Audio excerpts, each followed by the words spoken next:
2 years ago, Outright Games released My Little Pony: A Maritime Bay Adventure, the first MLP game for consoles in quite a while on all major platforms. 6 weeks ago, they released the game's follow-up, My Little Pony: A Zephyr Heights Mystery, for all the same platforms. My goal was to squeeze out a timely review for the game, since ponies and gaming are two of my biggest interests, but that had to take a back seat, since 4 weeks ago,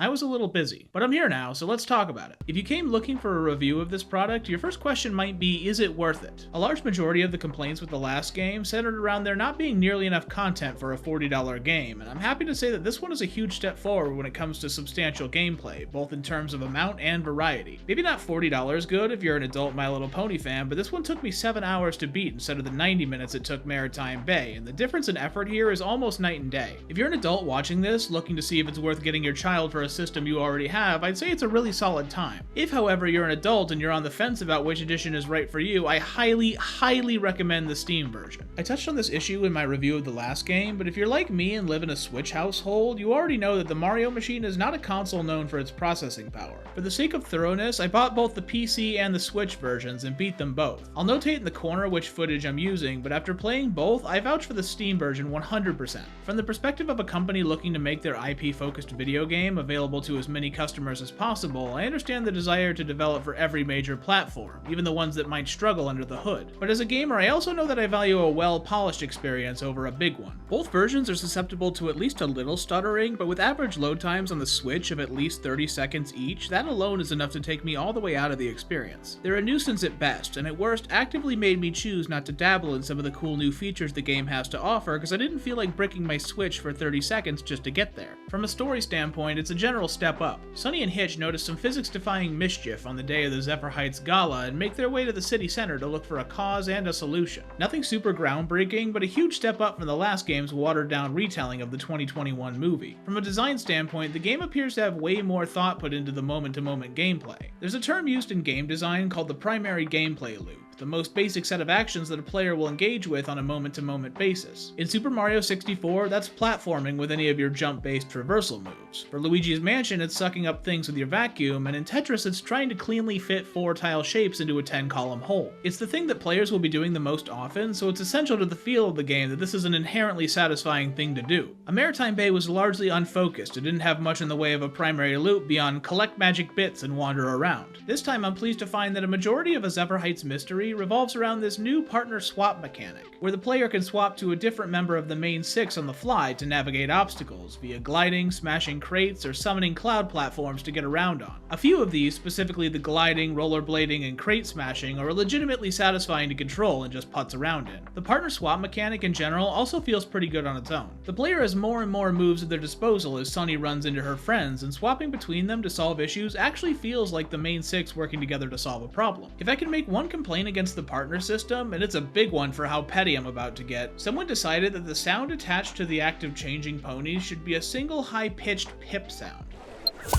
Just the least whimsical, most irritating sound possible. Quiet enough not to affect player hearing, but enough to get my ears to perk up in concern whenever I hear exactly the same noise that my smoke detector makes when it's low on batteries. I wouldn't be so frustrated if I wasn't sure there were at least a dozen suitable replacements that would be on brand without setting off my Pavlovian response. Like, imagine if I told you that just to keep you on your toes, I hid the Discord notification sound somewhere in this video. Good luck getting that 10% of your attention back. Developer Drakkar Studios did a really nice job fleshing out the moveset though. Depending on how you count them, the main six have over a dozen moves between them. Sunny's most useful mechanic is her ability to close these vortex-looking anomalies to progress the story, but she's also got Earth Pony magic she can use to make fun little floral trampolines to reach higher places or just to farm for magic bits. She can also glide and skate around on her rollerblades, neither of which are super important for traversal, but they both feel great to control, and I gotta respect that. Hitch's main skill relies on his strength to break down walls and boxes, but he's also got Hitch's detective instinct, a niche little sixth sense that he can use to see footprints leading to key items in certain situations.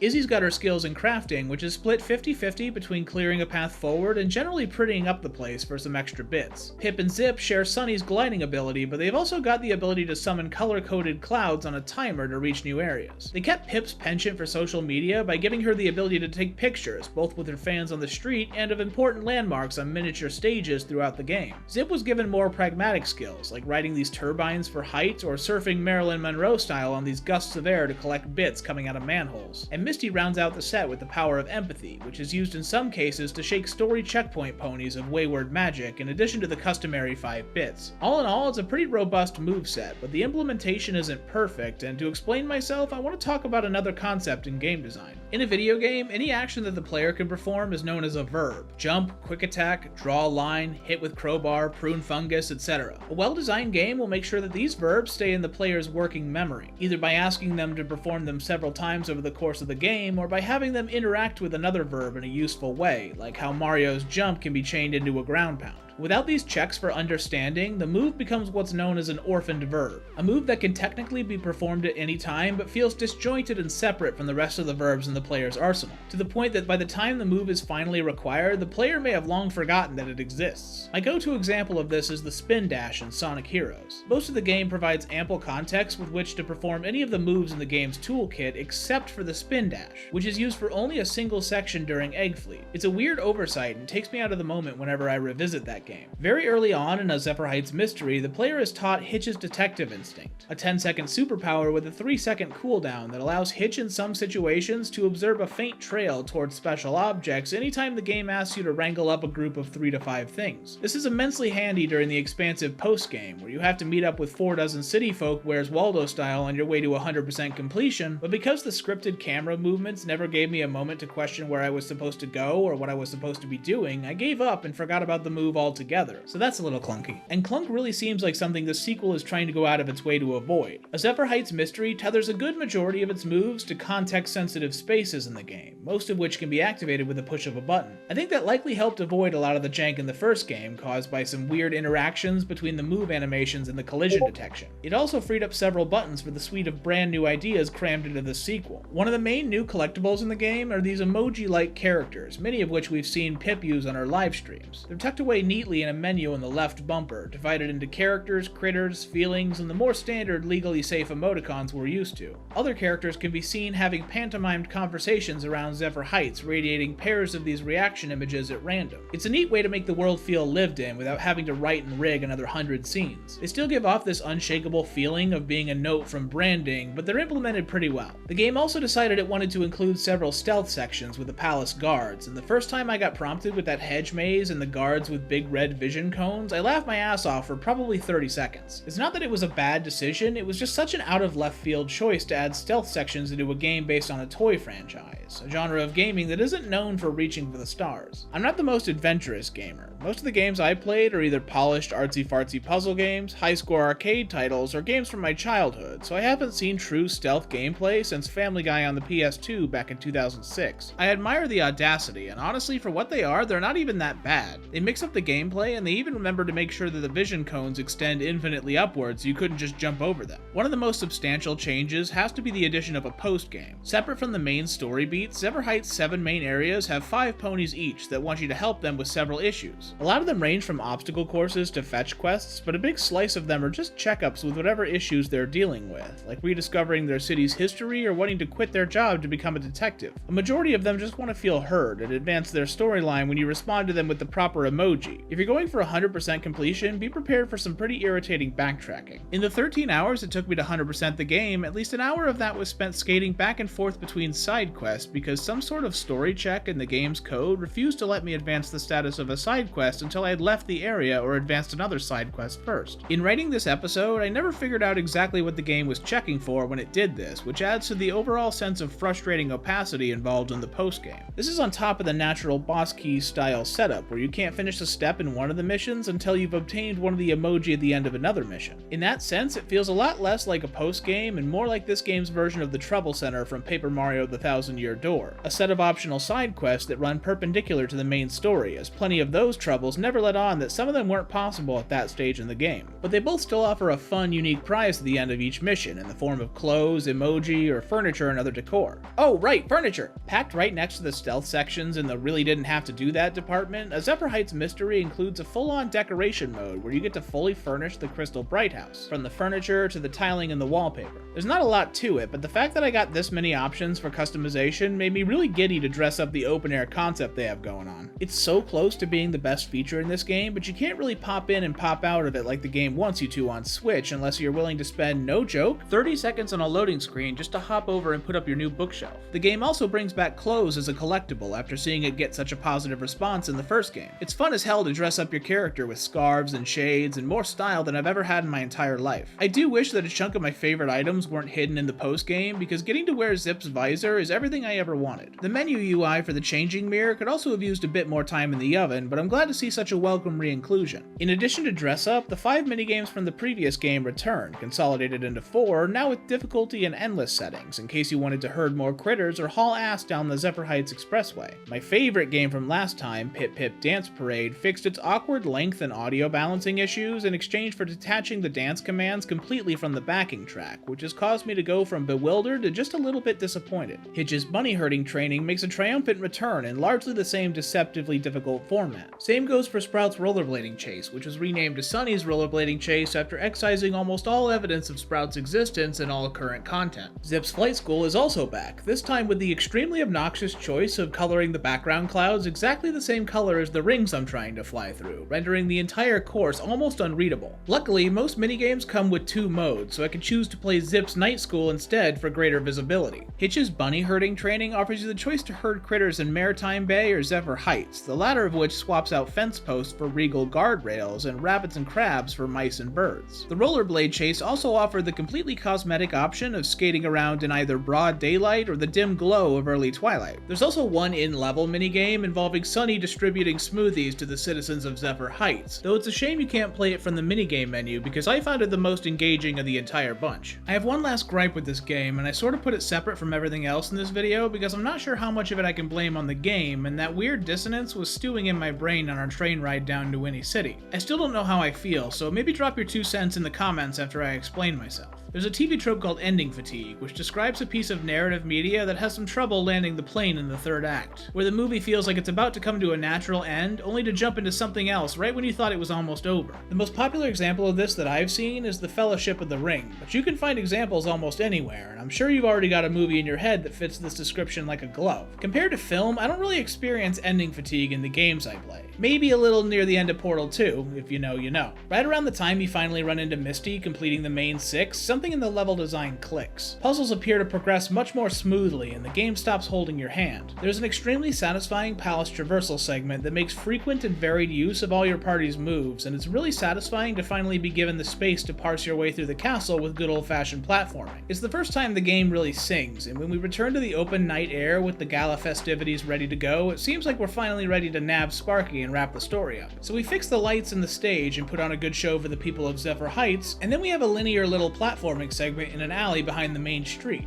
Okay, neat I guess, but that's gotta be about it. Then we get another visual on Sparky and we do another several minute chase scene throughout the city, and by the time we're finally whipping up a Feel Better smoothie out of his Gusher's grade transformation magic, I'm just bewildered that it's still going. Ending fatigue feels like a weird thing to complain about in any media, because why wouldn't you want more of the thing you're enjoying? But for me here, I think this was a case of my expectations being miscalibrated, and I think the game and I are both a little responsible for this. The story in this game is just an excuse plot, there's no getting around that, but it still works as a simple narrative with a beginning, middle, and end. But I think it would behoove a piece of media to be able to effectively signal where in the story we are, and a Zephyr Heights Mystery has a lot of trouble doing that. The big culprit there is in its frustrating opacity with how its levels are structured. The game has 7 main hub worlds, which play similar to the 22 main open world courses in Mario 64 and Mario Sunshine, which let the player tackle objectives in pretty much any order they want. They're connected along the main story path, but they're also available to visit via fast travel, which is a nice touch. However, the game also has several segments that exist to move the story along. Largely linear sections like the aforementioned alleyway with no collectibles, just a start point, an end point, and no way out except to do the entire section again, especially if you accidentally stumble into one multiple times while going for 100% completion like I did. These play more like get to the finish levels, more closely associated with the course clear level design of games like Super Mario Wonder or Super Mario Galaxy. Some of these are surprise mandatory vignettes set in Maritime Bay that get triggered whenever the character comes across a pumpkin, like some sort sort of repressed memory. All three of them show up without warning and do an extremely poor job of indicating what role, if any, these larger vignettes serve in the larger story. Without an idea of how these events are structured, I couldn't tell how close I was to the end of the story, and I ended up playing for 3 more hours after I thought I was almost at the end credits. And that unfortunately sapped a lot of the goodwill I had built up over the first 4 hours. Then again, I'm also the one who decided to 100% this game in the first place. Maybe out of a sense of obligation to me or you, or to at least see if something cool happened, but I wanted to give everything this game had to offer its fair shake. A big part of what caused me to burn out near the end of my time with this game is that for the first 4 hours, I scoured every nook and cranny of the level design. If I saw some boxes or a pony who wanted a selfie, I was there, no questions. But allow me to let you in on something that only dawned on me during the 5th hour of my playthrough. The magic bits in this game do not count towards 100% completion. They replenish every time you enter a level, and unless you're excited about the prospect of buying clothes and furniture, the game doesn't care how serious you are about bit collecting, and will never stop you with a bit check like you would see in games like Banjo-Kazooie. The game tells you that these aren't required by way of omitting bits from game totals, showing your current total at the end of every level instead of displaying that I have X out of Y bits like the previous game did.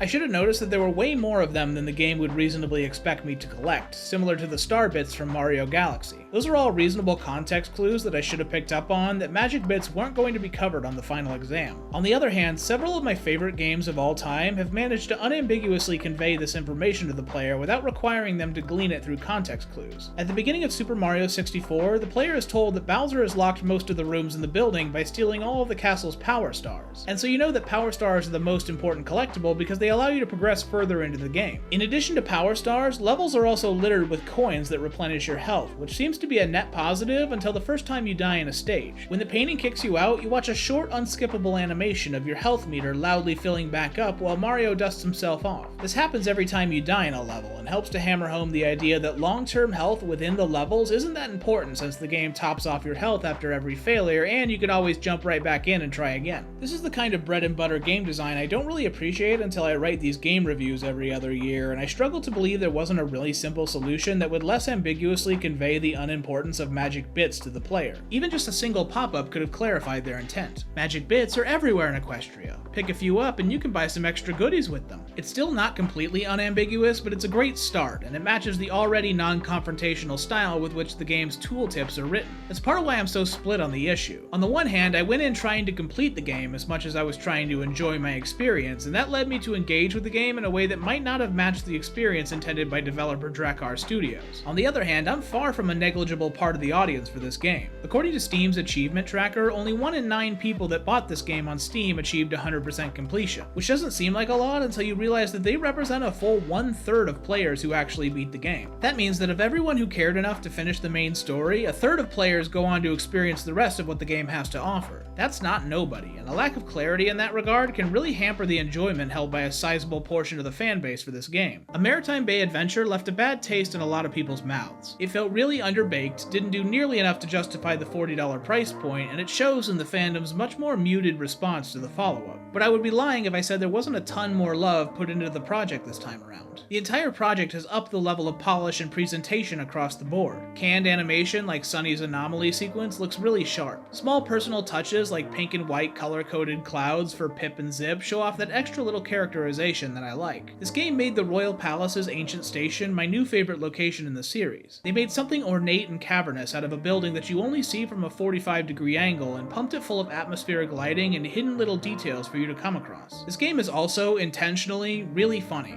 Izzy, wait, you're just gonna leave your stuff here? Huh? That's not mine. Some of the music is repurposed instrumentals from some of the catchiest songs in the Wilders catalog, and the rest of it is so good that you've been listening to the game's pause music for this entire segment. I can't tell you to buy something in the hopes that it'll get better, and I still just barely can't recommend it to casual fans, but the difference in production value is almost night and day, and if they keep improving at this rate, I'm genuinely excited for what they put out next. Here's hoping for a Bridalwood fantasy in 2027. Thanks a lot for watching. I want to give a quick shout out to Optic Rainfall, the current world record holder for both the G5 console games. After I wrote this script, I clocked my first speedrun at 2 hours 20 minutes, which I thought was pretty good until I found out his current PB is sitting at just 56 minutes, and he's still bringing it down. He does blindfolded runs of the first game too, and I'm completely blown away. On top of that, he publishes and updates his own guides on how to pull off some of the bigger strats in his runs if you want to get into running the game yourself. If you're out there, Optic, you got more patience than I do.